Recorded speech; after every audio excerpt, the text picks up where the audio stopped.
Hello everyone, welcome to Sujatha kitchen. ఈరోజు mixed vegetable curry చేస్తున్నా. Mixed vegetable కర్రీకి కళాయి పెట్టుకుని నూనె వేసుకొని నూనె కాగిన తర్వాత ఎండుమిరపకాయలు, ఆవాలు, జీలకర్ర, కరివేపాకు, 2 పెద్ద ఉల్లిపాయలు, 2 పచ్చిమిర్చి వేసుకొని కొంచెం మగ్గిన తర్వాత అల్లం పేస్ట్ వేసుకోవాలి. కొన్ని కూరగాయలు ఉన్నప్పుడు ఇలా చేసుకుంటే ఎక్కువ కర్రీ కూడా అవుతుందండి. అల్లం పేస్ట్ వేసుకోవాలి.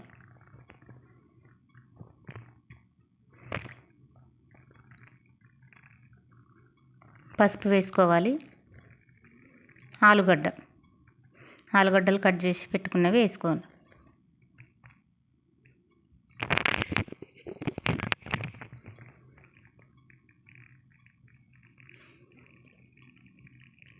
కొంచెం మగ్గినాక మెంతికూర వేసుకోవాలి. ఆలుగడ్డ మెంతికూర వండుతాం కదండి, అట్లానే మెంతికూర వేసుకుంటే ఇందులో కర్రీలో బాగుంటుంది టేస్ట్.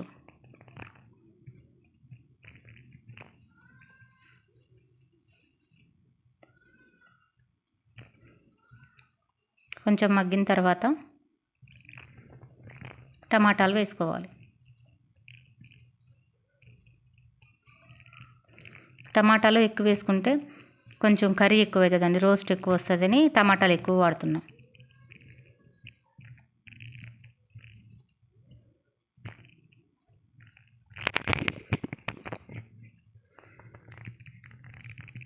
ఉప్పు వేసుకుంటే తొందరగా మగ్గిపోతాయని కొంచెం ఉప్పు వేసుకోవాలి.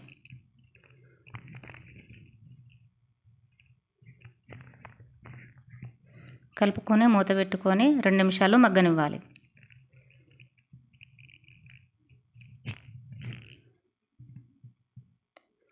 మగ్గిన తర్వాత మళ్ళీ కలుపుకోవాలి.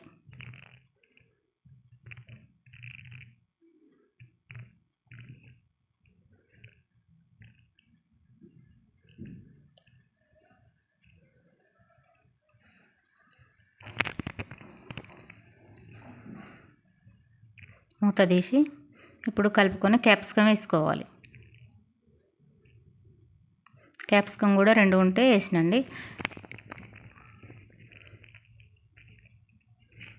నేను ఆలుగడ్డ ఇంట్లో ఉన్న వాటితో చేస్తున్నాండి. మీరు ఏ కూరగాయలైనా వాడుకోవచ్చు. కొన్ని ఉన్న కూరగాయలు ఇలా కలగలుపుగా కూర వండుకుంటే బాగుంటుంది.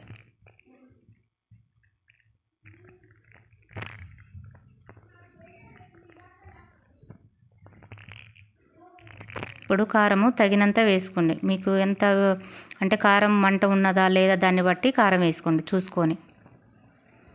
ఉప్పు కూడా సరిపడినంత వేసుకోండి.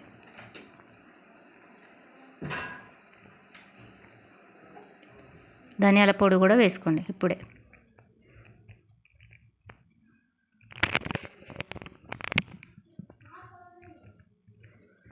నేను వేడి నీళ్ళు పోస్తున్నా అండి. వేడి నీళ్ళు పోస్తే కొంచెం స్మూత్గా అవుతుందని ఆలుగడ్డ ముక్క వేడి నీళ్ళు పోసుకుంటున్నాను.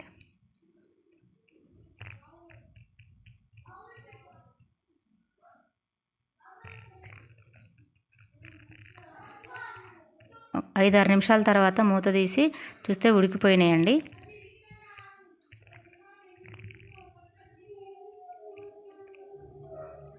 చూసుకోండి, అంతే అండి. లాస్ట్లో కొంచెం పుదీనా వేసుకుంటే ఆలుగడ్డ కర్రీకి మంచిగా టేస్ట్ అనిపిస్తుంది. కొంచెం మీ ఇష్టం, అది మీ అభిప్రాయాన్ని బట్టి మీరు వేసుకోండి. నేనైతే పుదీనా వేస్తాను కొంచెం లాస్ట్లో. అంతే అండి, మిక్స్డ్ వెజిటేబుల్ కర్రీ. ఒకసారి మీరు కూడా ట్రై చేసి చూడండి.